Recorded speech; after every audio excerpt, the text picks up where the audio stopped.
One day in 2016, I was scrolling YouTube, bored out of my mind, when I stumbled upon a video posted by Cartoon Network. It was a pilot for a series not picked up yet by the network, something new that I hadn't seen before. Curious by the green visuals and the interesting premise, I watched it, and instantly fell in love with it. With Warner Brothers currently, to be frank, digging itself a grave, I want to talk about one of my favorite modern cartoons to come out. Its deletion from Max is a crime because it is art. A modern masterpiece of storytelling using animation. Why? Well, ladies and gents, welcome to Infinity Train. Infinity Train is an anthology series following a different main character each season. The series has 4 seasons in total, each a masterclass of mystery, storytelling, and character. Each main and resident of the train holds the audience's attention and adoration, making them root for the characters till the very end.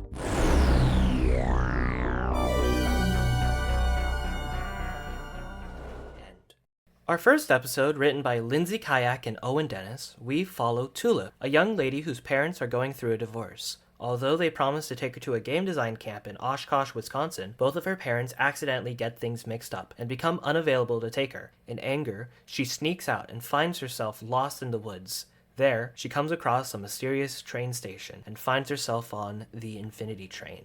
In her first car, she meets 1-1, a white robotic orb made up of 2 parts. One is a positive happy-go-lucky slice, and one is a negative pessimistic slice. Both are impulsive and chaotic, which goes against Tulip's logical side. Together, they travel and find themselves in an apocalyptic landscape, with monsters outside the train that suck out the life of people. Not only that danger, but people seem to get sucked into the sky and disappear. They find safety after an encounter with those monstrous cockroaches called noms, and continue to travel together with the knowledge that they learned about the train, and a mysterious number, 1115. Look, Miss Tulip, it's you.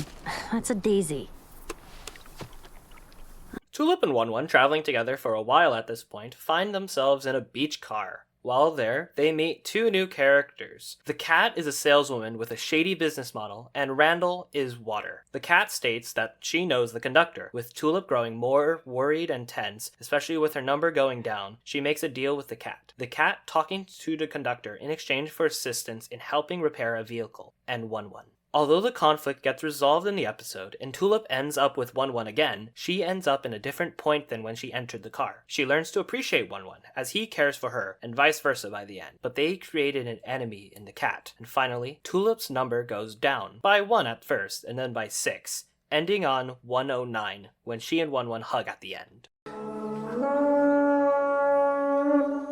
Salutations, 2-legged stranger and loudball creature. Welcome to Corgenia.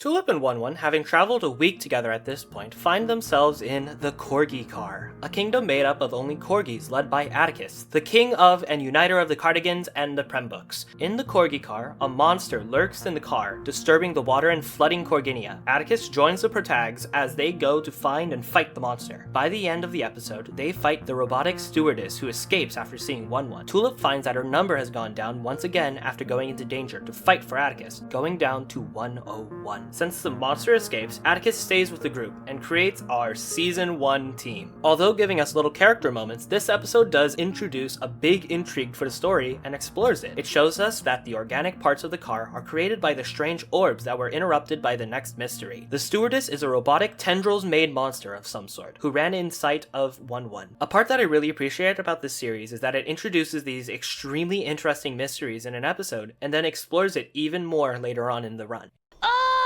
I hope you choke on her perfect cookie cutter world!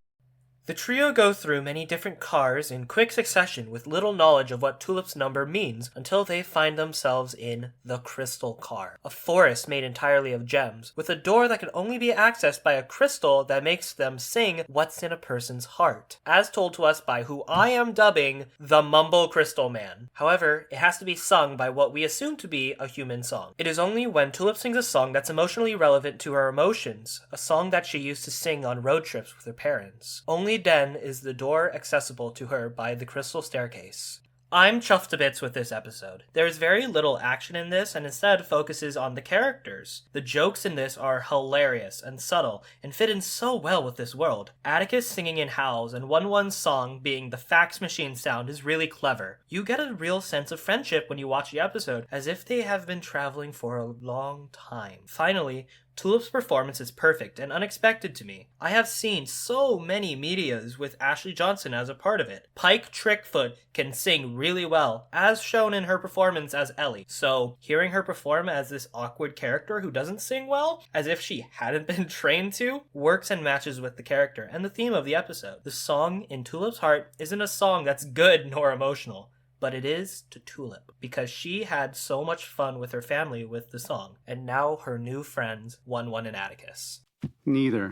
We just want to talk to you. Talk with you. She gets it. This is how it happened.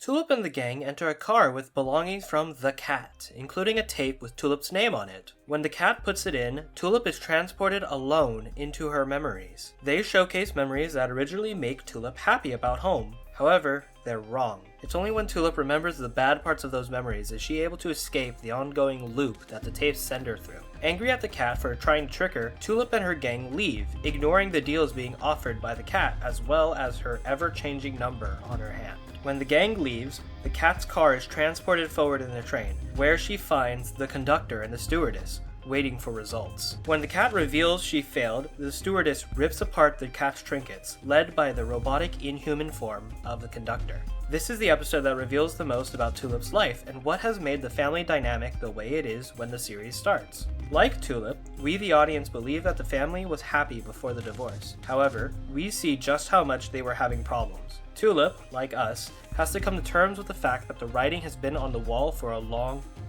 time. That doesn't mean that Tulip is happy with the divorce, only that she has to live in the reality that she cannot change what happened, which hurts her like a truck. A big theme of the episode is to showcase the struggle of living a life, and leads to the ending with the conductor to be even scarier. Tulip, unlike the conductor, is a human being trying to live in the joys of life. Hey, no, don't do that. Why? I just want to know what you're thinking. No, stop it. The gang finds themselves in a cityscape with turtles. However, the car itself is wonky, with unfinished strange environments and out-of-place homes and buildings. The jankiness of the car causes One-One to go on the fritz. In his manic state, they try to fix the car. However, by trying to fix it, it only leads to the unraveling of the car's established life cycle for the turtles. Tulip, with One-One still manic, comforts and convinces One-One to let go of what he believes to be his mistakes. By the time they leave, Tulip and One-One accept the defeat in the repair. The episode provides a lesson that Tulip learns by the end, that although things can be wrong, sometimes things are in place for a reason. And although she can't change what happened, sometimes trying to take the responsibility for the mistake herself can make it worse. So, it's okay to accept it and move on, as she tells One-One to do in the episode. It provides Tulip with the most direct lesson in the series. It, however, also gives us so much mystery, like why One-One feels the way he does, and why he needs to learn this message. My personal favorite episode of Season 1, with good mysteries and lessons for our heroes. My memory has been terrible ever since the change. What change? My new haircut, didn't you notice? Tulip and friends enter a reflective car made of entirely reflective surfaces. However, Tulip finds that her reflection back at her doesn't share her feelings and emotions.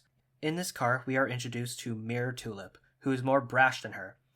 By manipulating Tulip, Mirror Tulip is able to escape the reflection world and become her own person. But that brings the mirror cops on her. Tulip, seeing her reflection in dismay, decides to help them because Mirror Tulip is trapped in the life Tulip tries to have and wants to be her own person instead. Finally, after having this journey and helping out her reflection without any need to do so, she takes her glove off and finds the number 3 on her hand.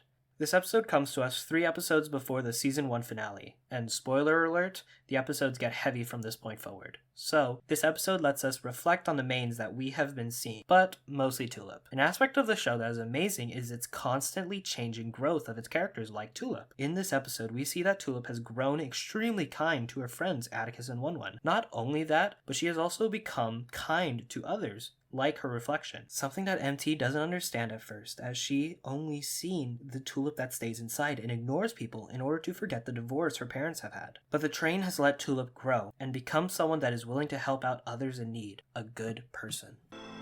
All of this is your fault. Oh, no more tears. Tulip struggles against the crew of the train who come full swing at her in the ball pit car. While having a wonderful time in the ball pit with 1-1 and Atticus, Tulip misses her home. But instead of letting that affect her, she and her team help out Khaki Bottoms with finding his artifact. But before she's able to go into the next car, the conductor and their stewardess arrive to claim revenge against her, as the team have been messing with their plans for months, and in the fight, the conductor transforms Atticus into a nom, and leaves Tulip stricken with grief as she has lost a best friend from the train. I have many different thoughts on the episode. To be more positive at first, this episode shows the gang at their happiest. With Tulip so close to reaching 0, we see her at her most healthy. Not only that, but she is most helpful and kind, as she helps out Khaki without hesitation, even remembering their name by the climax. Tulip is very different from even 2 episodes ago, where she didn't even remember any of the dinosaur cars' names. She's a kinder person who cares for others a lot more, which makes the ending sting even more. I also want to bring up that the whole episode builds to the climax where the conductor transforms Atticus. In the climax, she outright tells Tulip that she is the reason they were fighting against her, but the conductor is wrong. In this situation, Tulip had nothing to do with Atticus's decision to fight, or 1-1 being a part of a bigger plot. She is only a victim in the plot because of happenstance. None of this is her fault, just as much as the divorce was not Tulip's fault.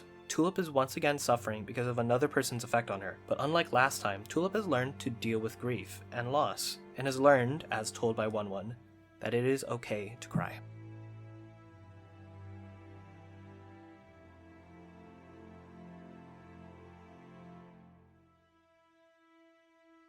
In Tulip's grief, she is asked by the cat to see a tape. Persuaded by the idea that Atticus can be saved, she dives into the conductor's tape. She views a story of Ulrich and Amelia. The two were classmates and spent their entire lives together as partners in love. However, one starts to mourn the loss of the other and ends up on the train, escaping the reality of their situation. We see that, like Tulip, the conductor is stuck and afraid of the change in their lives. The episode illustrates 2 great characters of the series perfectly, and showcases parallels in them. The conductor and Tulip act as foils for each other in this episode, and will continue to for the finale. Like Tulip, Amelia is trying to escape the situation of their livelihood crumbling underneath them. Ulrich was the love of her life, but with him gone, all that is left is sadness. So, Amelia leaves her life in college to be on the train, like Tulip. But what makes Tulip grow, unlike her, is that she tries to move on, which provides Tulip the door back to her home, as her number finally reaches 0. But she refuses to go through, because saving Atticus is the right thing to do. Something that Tulip has learned to do through her experiences on the train, and from Atticus himself. I wasn't ready for it to happen all of a sudden like this.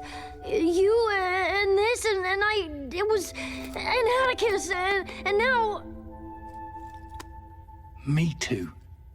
All secrets are revealed, as Tulip and 1-1 find themselves at the beginning of the train, in a fight with the conductor to save Atticus. While fighting in a developing new car, Tulip spends it trying to convert Atticus back into a corgi. In this final fight, we understand what lessons Infinity Train Season 1 teaches us, the audience. Infinity Train outright tells us that it is about growth and to adapt in life. In both the train and in real life, you cannot change the past. Tulip and Amelia spell it out in their stories as well as in their dialogue. No matter how many cars Amelia tried to create, it was never perfect like before. 1-1, the real conductor, refused to make Amelia a car with Ulrich in it. The train tries to teach people to adapt. Escaping reality is never a definite solution to grief, but learning to adapt will always help make living life easier. It has been a lesson that the show's first season bleeds. Each episode of this beautifully crafted series showcases the best part about growing and adapting. Every card is different, and Tulip has to learn to adapt to overcome it. In doing so, she slowly heals from her parents' divorce, but she changes in so many different ways in the show, not just in why she is brought to her exit. The train taught her how important bravery and loyalty are. Not only does her character change, but even Amelia as well. In the end, everyone can change, as Amelia's number goes down as she regrets the damage she caused to Tulip in this season. I love this beautiful show. Such an amazing lesson in its first season, with such stunning visuals and amazing characterizations for every single person on the train, complex and with nuance, and a setting bred for perfect storytelling about change and healing. Modern animation is such a strong medium to create stories with lessons to teach about humanity. The best example of it is Infinity Train.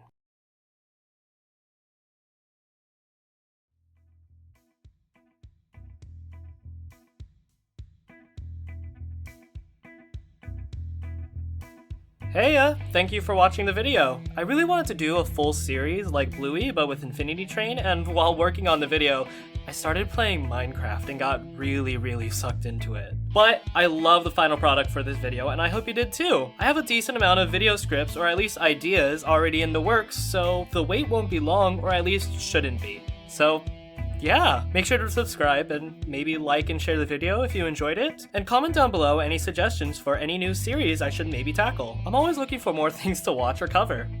See you guys!